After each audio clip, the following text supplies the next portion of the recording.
for tuning into Zim News Beat TV.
Sagero, kasi kampung bas.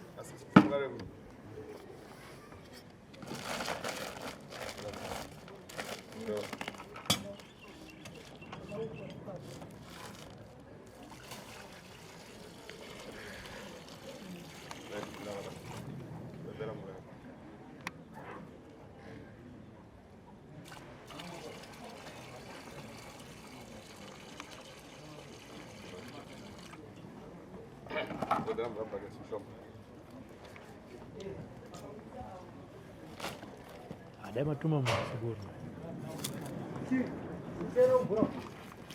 Sasa bagede.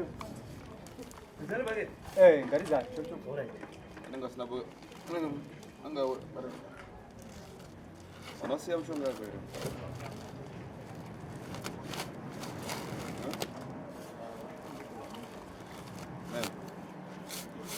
Are. Ada anasi ya mchonga kwa na.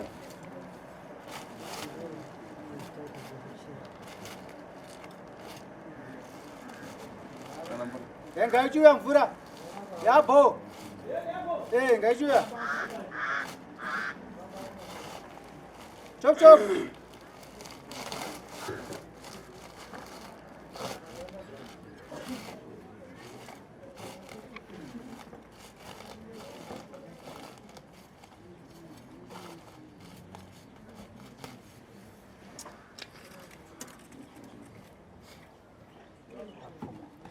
dodo. Ngatsikire ngaisa makumba akamdo. Ngatsike mvura aiso. Mwati. Kumboro katsika chinanzo ri andiri. Aitsika. Tasako sunungure. Ado mavor mais.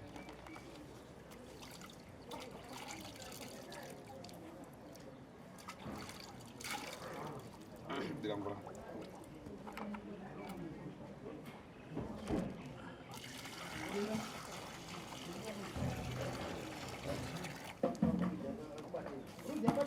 Pinda no tlago garoto já como.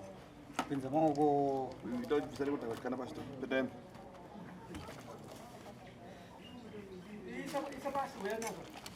Amak baru ndak batai. ndishikanda basi.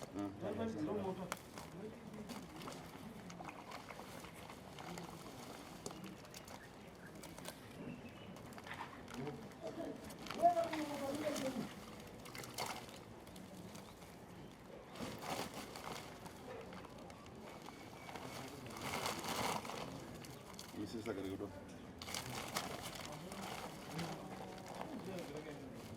Mas bata mais de ouro ndak bata.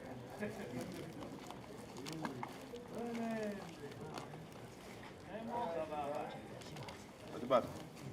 Olha, sunga.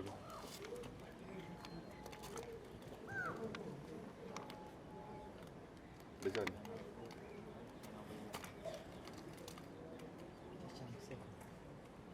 Uza amagalo.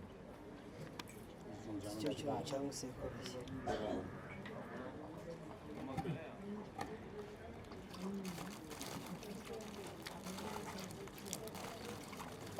Suga. Niga.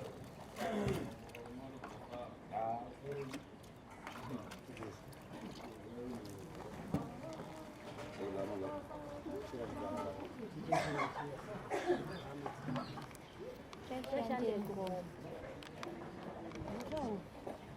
Aichema. Ndio charichorera mari chichadzatende mumabasa izvo zvitiseni nazvo zvavari aiwa tinotoondera Pinda muzivana wako. Anzia shande wati kuti. Okutuite mari, ndio torisa mari kuwana. Pana mwana chekubvunzira. asi zvazvipupurira vega kuti inini ndoti changu chandaishandisa pakutsvaga mari nekudai hatisai ndiri munanga makutoshanda nawo security mungaita sei isu chinhu tachiona Wakagera here? Shorawe. Ena chekudhiramu yogero hapo. Wakarutsiswa here? haana kuti Enda wese kudhiramu kandirika. Ouya wogerwa kubva warutsiswa.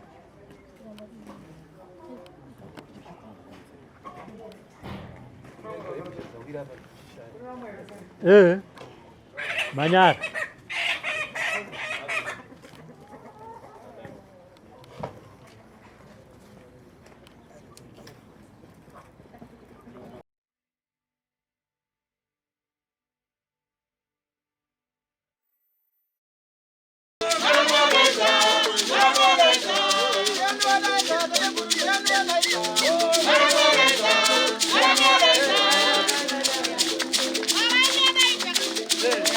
Yeah.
Ayo,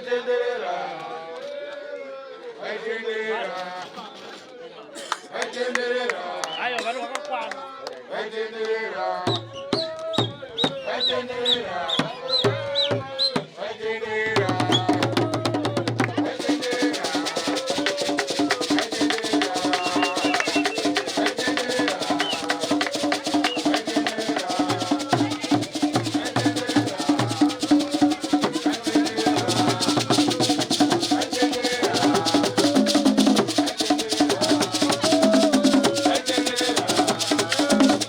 Thank you.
Zvakanaka, ndinotenda vazukuru vangu mudunhu rino.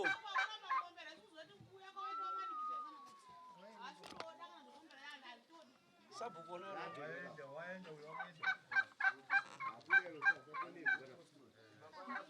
Ndinokutendai mose vazukuru mudunhu rino. Ini ndinonzi Sekuru Tashu. Ngachoke mombo afuna kupa upombo bana. Hanzi munhu asiri kuda kuita zvepano aneshavere upombwe ndabve pano. Anyenga mai yake chinchino usiku. Zvakanaka. Hanzi ndini tateguru Tashu vamachemera mukati memusha uno.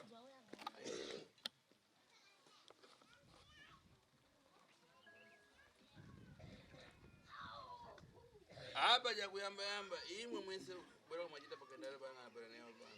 Mulimbumba zepano one. Chekutanga ndiri kuda kuziva vanhu mose muri pano kuti muri vana vemhuri yepamusha pano here.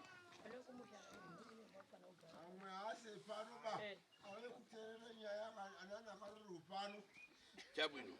Zvakanaka. Uona fara nchidiga. Munoona vazukuru mafambiro anoita mashoko. Ine ndine Tachu. Ini ndoda kuti mundizive ndini tateguru Tashu. Iwe choka kwadakara wega, choka ni unyumba kwandu. Iwe hanzi bva kumba kwavanhu kwauri koko.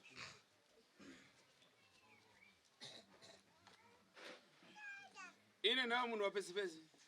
Hanzi ini handisi munhu anotarisirwa pasi. Ndokona kukurekani chibwerera. Ndinokwanisa kutongokusiyai pano paruvanze penyu ndatsika kudai. Ndinokwanisa kungopinda mumugwagwa ndakadzokera ndakakusiyai makadaro. Mapazo here vazukuru. Ine ndiri pefuto iyi. Mbolo zamana mamva. Nekuti ini handina dambudziko.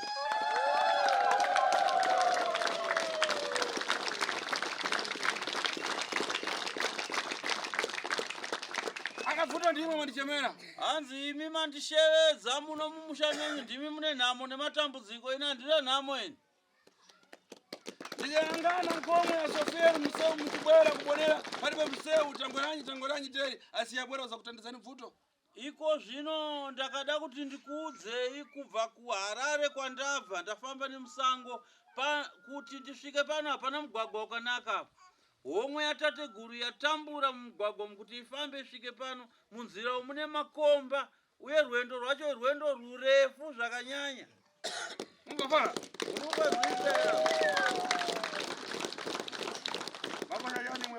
Homwe yasekuru ichivavaridza kuti uye kubatsirei.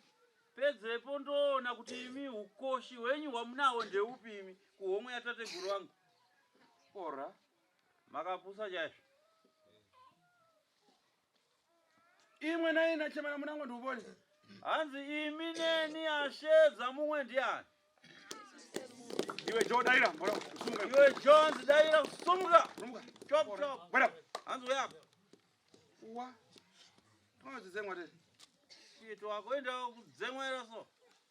Manje. Wakati mzungu. Tilipo makadise uko. Umpembera. Unonamata. Gireje yaboni. Chechi ipi. Yekwa Maranga. Kokani andi kuona pamusuwo pako ya machira tangweranyi iwe. Hanzi ko nhau yandiri kuona mukati memoko yemachira chii chiri kuitika. Machira yani. Mati.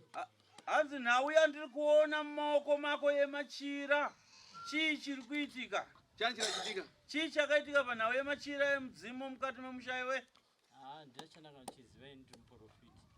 Wadani? Ndiri muprofiti. Udashoka. Wada mapisa here. Ndinambobata machira. Pandichiberekwa ndakangoberekwa ndi muchechi. Iwe Kasaira, ramuka iwe. Uyo ana mkamwe, ramuka Kasaira. Uyo. Muzukuru uyu akapfeka yero ari papanzi sumuka. Iwe baba omusha uno. Ndio ni Kasaira. Ndiye rini? Hanza usiri wesamurawo here. Aba nyumba yako nawe ya kuona yoro fira matako hiyo. Hanzi imba iri kugotsi kwako isimba yako unorara here. Ko imwe familia zotawirani kama. Ko imi hama dzacho dairai kamuzvizive here. Ndewani? Hanzi imba yo ndeyaniyo.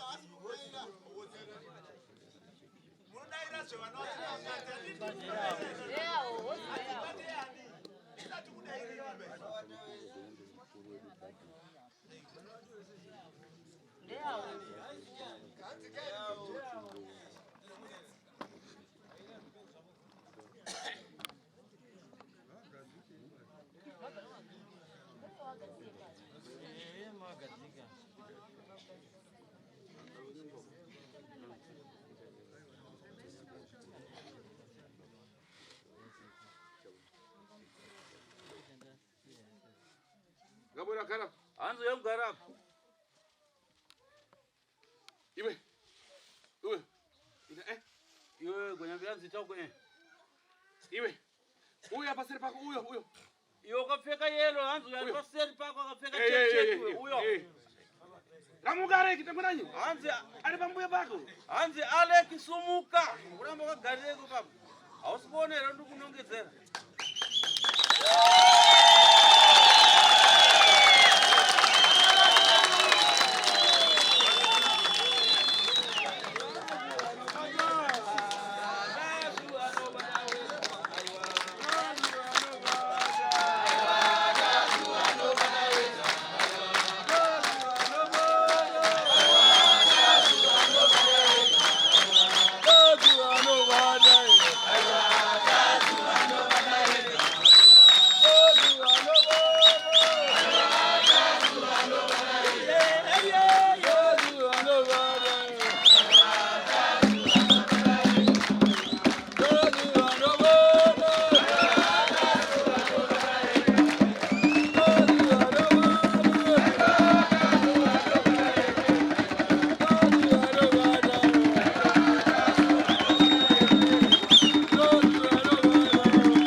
Iwe hanzi yogaro. Nanzako. Yogari kuna wamwe wako mugari makaita mutsara iko. Iwe babo muri. Uyu mbana wako. Uyu ndiani wako?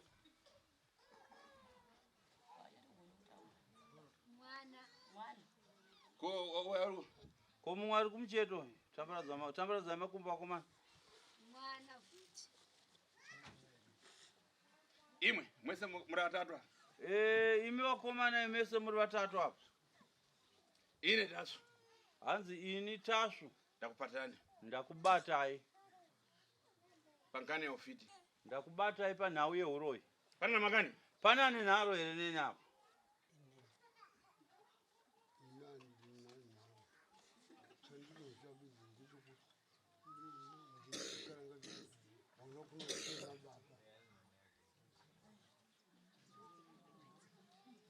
Una makani?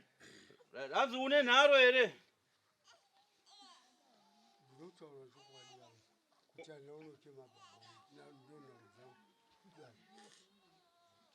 Chairman, iwe une nharo here? Zakuti jani? Nharo zako ndezekuti kuti? Chairman, iwe. Zvakanaka ko iwe mumwe wacho. Une nharo here? Ina ndina nharo ndototi kana zvipo ngazvipe. Chairman.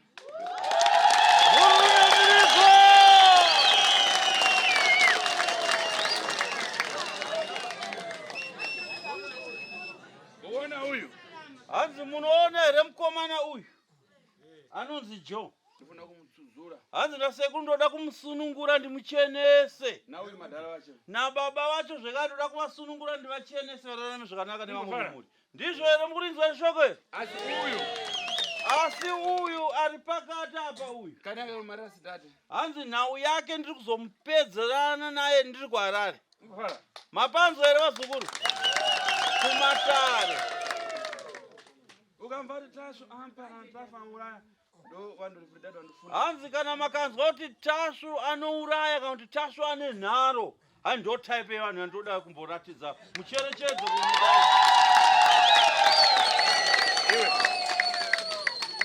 Makafanana. Ale ganzi takambotukanidzana kana kupopotedzana. Inondiziwa. Hanzi unondiziva ere? Iwe ndio profita? Iwe hanzi ndio uri profita ere? Kugeresha? Kuchechi.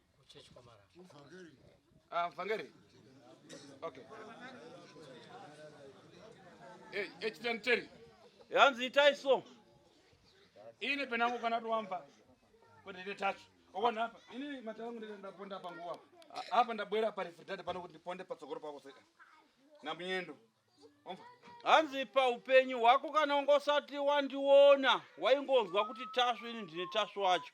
Saka kuya kwandaita pano ndararama ndichifamba pamucheka wangu ndichitsika pamucheka wangu. Asi nekuda kwekuti iwe wadudzira kuti une nharo neni ndabva pamucheka ndauya pamberi pako ndanotsika tsoka yangu iyi. Chimbosumuka ngova. Ponde yako mzaya. Hanzi tsikawo yako tsoka. Chabwino. Zvakanaka. Yangu inifuna iwe unanzo yangu inanzo yako. Hayi ndiri kuda kuti iwe unanzve tsoka yangu ndinanzve yako. Yeah.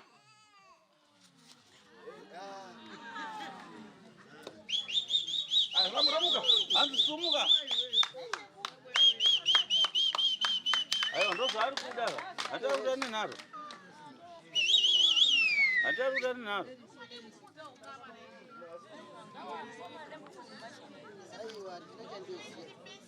Kandairo. Enda kwedu iramuka. Enda kwedu iganda. Kwenda kwedu iganda. Kwenda kwedu.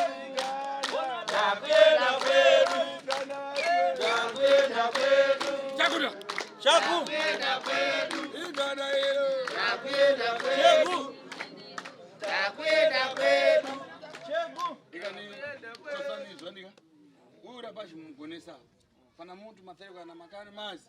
Mutesto viki. Hanzi gadzirisa itsvimbo yangu imwe ivatise pasi pane munhu ane nharo anoda kuita mhikidzano neni pa. Ngagona. Hanzi nasekuru nhasi ndo nguva yangu yekutanga kupinda munzvimbo ino. Saka rega ndisiye zviratidzo zvangu muno.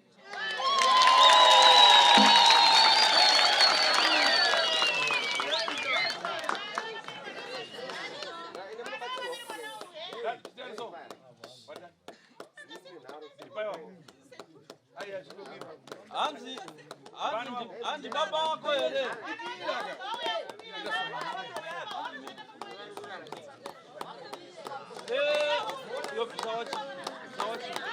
Sawachi. Uyu ana makani. Ana makani madhara amene. Ana nana ine. Makani mene. Wada? Kuzimbo ndo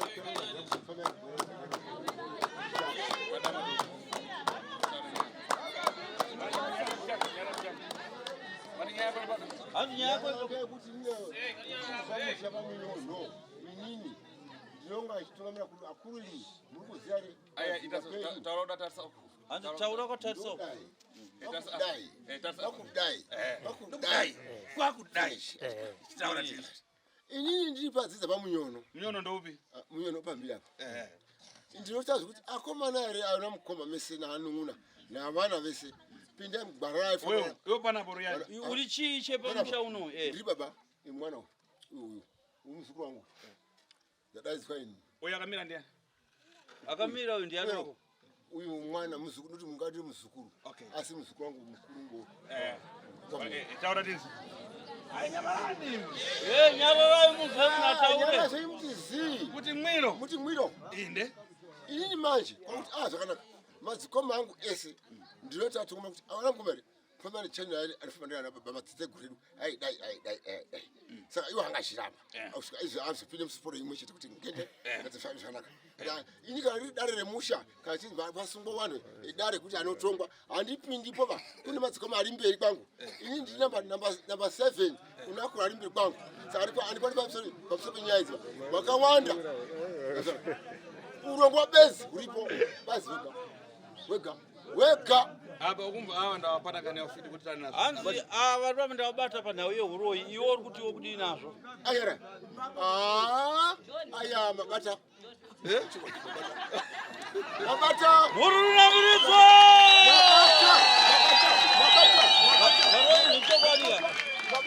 mabata Babata. Varoi chokwadi ka. Babata. Aroi.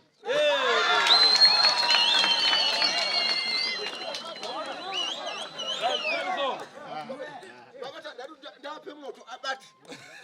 Abati moto wacho azima kuma. Kama. Idadi so. Mita, mita. Hapana. Aroi. Idadi so. Kwa familia kama wao ndio watu. Kama wewe mgani ground stop. Hama dzacho na Mose tokumbira imuye kuno. Hama dzacho Mose. Fugame makaita msara. Fugame makaita msara kumashuro. Hama dzacho Mose fugame makaita msara kumashuro.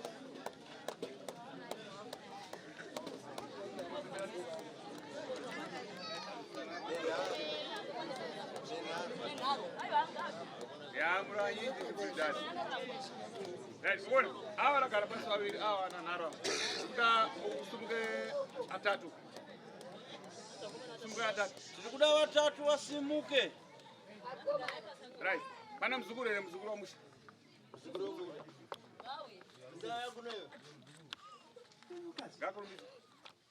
Kana pana mzuguru wa mwisho ndachimbidze kusimuka uye. Madota moto mnorasira ko. Marara edota ramunotsvaira munorasirepi? Yo mzukuru. Ivi tera uyu. Tera kandika. Mese muri 4 randika. Iyo muri kwenda kubimi. Ngaende. Mukasvika pa iyo panoraswa madota. Chitovea. Mumwe nomwe anonge tsito yake. Tereresai makasvika panoraswa madota mumwe nomwe anonga tsito yake muri 4 kudaro. Muri 5. Kana mira dikira. Mukanonga mudzisa pamwe chete kana kuya apa. Dende. Mudzipera pamoza ndika. Vanhu potari. Iwe dikira mbura mapa takudzisa matini. Kumanya kupi. Hanzi mbomira usamhanye tanga imatsanangudzirwa. Tanga kumanya ngati mtundu wakuseni so. Vabatsira. Mukapeya moya apa. Mupeya pamozi iwe mzukuru. Wotora opauyo, wotora opauyo, wotora opauyo. Aripatu. Wewe utaraini panadaro sana.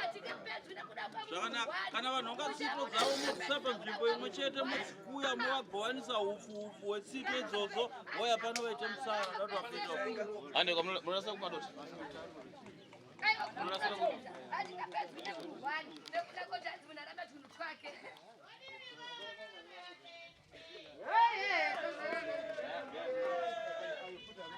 Ayo nderu. Aiwa, munomwe nganonge yake papa vanhu vese valapo. Munoanga mufo waneti. Munoanga mufo.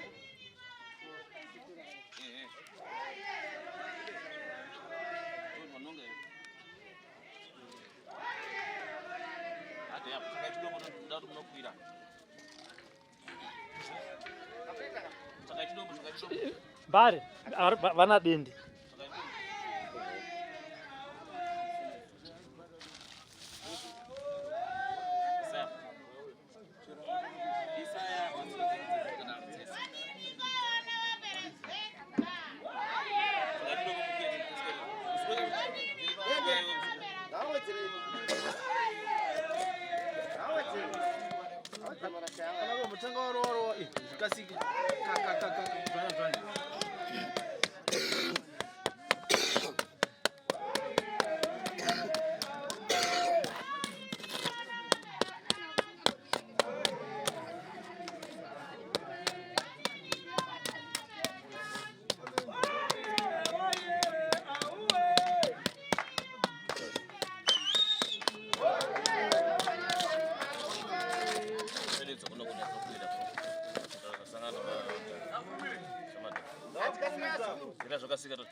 For these and more stories, tune into Zim Newsbeat TV. Oh,